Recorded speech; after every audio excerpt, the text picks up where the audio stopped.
একটি ঘনকের আয়তন 512 ঘনমিটার হলে ওই ঘনকের সমগ্র তলের ক্ষেত্রফল কত? ঘনকের আয়তন সর্বদা কি হয়? বাহুর কিউব। ঘনকের আয়তন সমান সূত্র হচ্ছে বাহু কিউব। তো এখানে বাহু কিউব সমান আছে 512 ঘনমিটার।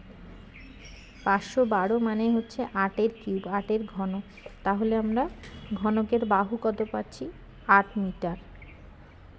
অতএব ঘনকের সমগ্র তলের ক্ষেত্রফল কত হবে? ঘনকের সমগ্র তলের ক্ষেত্রফলের সূত্র হচ্ছে ঘনকের মোট 6টা তল, 6 এবং প্রত্যেকটা তল হচ্ছে বর্গাকার মানে বাহু স্কোয়ার। বর্গক্ষেত্রের ক্ষেত্রফল বাহু স্কোয়ার। তাহলে 6 গুণন 8 স্কোয়ার, 6 গুণন 28 64 গুণ করলে হচ্ছে 384 বর্গ মিটার। এটাই অ্যান্সার।